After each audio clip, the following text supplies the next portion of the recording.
നിലവിൽ മലയാള സിനിമ ഇൻഡസ്ട്രിയിൽ നടക്കുന്ന വിവാദത്തെ തുടർന്ന് അമ്മ സംഘടനയിൽ നിന്നും കഴിഞ്ഞ ഒരു ദിവസമായിട്ട് നാം പ്രതീക്ഷിച്ചിരുന്ന ആ വാർത്ത ഇങ്ങെത്തിയിരിക്കുകയാണ്. അമ്മ സംഘടനയുടെ തലപ്പത്തുണ്ടായിരുന്ന ലാലേട്ടൻ പ്രസിഡന്റ് സ്ഥാനം വഹിച്ച ആ സ്ഥാനത്ത് നിന്ന് ഇപ്പോഴത്തെ ലാലേട്ടൻ രാജിവെച്ചിരിക്കുകയാണ്. കഴിഞ്ഞ 6ലധികം വർഷങ്ങളായിട്ട് ലാലേട്ടനായിരുന്നു അമ്മയുടെ പ്രസിഡന്റ് സ്ഥാനത്ത് ഉണ്ടായിരുന്നത്. ഇപ്പോഴത്തെ ആ സ്ഥാനത്ത് നിന്നാണ് ലാലേട്ടൻ പിന്മാറിയിരിക്കുന്നത്. മമ്മൂട്ടിയോട് സംസാരിച്ചതിന് ശേഷമാണ് ലാലേട്ടൻ രാജിവെച്ചത് എന്നും ലാലേട്ടൻ ആദ്യം രാജിവെച്ചതിന് പിന്നാലെ അമ്മ സംഘടനയിലെ കമ്മിറ്റി മുഴുവൻ പിരിച്ചുവിട്ടിരിക്കുകയാണ്. കമ്മിറ്റി അംഗങ്ങളെല്ലാം തന്നെ രാജിവെച്ചിരിക്കുന്നു എന്നൊരു റിപ്പോർട്ടാണ് ഇപ്പോഴത്തെ പുറത്തു വന്നിരിക്കുന്നത്. ലാലേട്ടന്റെ രാജിക്ക് പിന്നാലെ സംഘടനയിലെ വിവിധ അംഗങ്ങൾ പിന്തിരിപ്പിക്കാനായിട്ട് ശ്രമം നടത്തിയെങ്കിലും ലാലേട്ടൻ അതിന് കൂട്ടുനിന്നില്ല.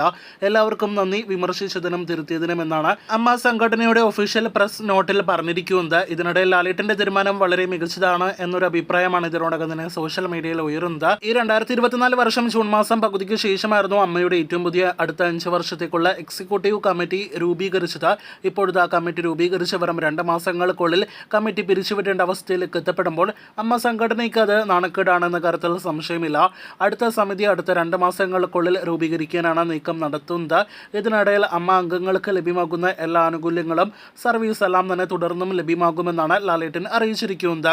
അടുത്ത പ്രസിഡന്റ് സ്ഥാനത്തേക്ക് ആര് വരുമെന്നൊരു ചോദ്യമാണ് ഇനി ബാക്കി നിൽക്കുന്നത്. ലാലേട്ടൻ രാജിക്കാര്യം ആദ്യം അറിയിച്ചത് മമ്മൂട്ടിയാണ്. മമ്മൂക്ക നിലവിലെ അവസ്ഥയിൽ പ്രസിഡന്റ് സ്ഥാനം ഏറ്റെടുക്കാനുള്ള സാധ്യതകൾ തള്ളിക്കളയാൻ കഴിയില്ല എങ്കിൽ പോലും വർഷങ്ങൾക്ക് മുന്നേ മുതൽ മമ്മൂക്കയ്ക്ക് ഒരു സ്ഥാനവും താല്പര്യമില്ല എന്ന് അറിയിച്ചിട്ടുണ്ട്.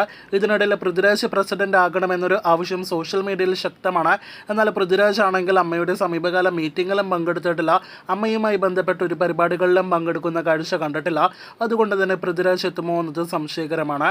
പൃഥ്വിരാജിനെ കൂടാതെ മറ്റ് യുവതാരങ്ങൾ സമിതിയിലേക്ക് വരണമെന്നൊരു ആവശ്യം ശക്തമാണ്. എന്തായാലും പുതിയ ഭരണസമിതിയിൽ ആരൊക്കെ പ്രസിഡന്റ് ആകും, മറ്റ് സ്ഥാനങ്ങളിൽ എത്തുമെന്നൊക്കെ അറിയാനായിട്ട് കാത്തിരിക്കൂ.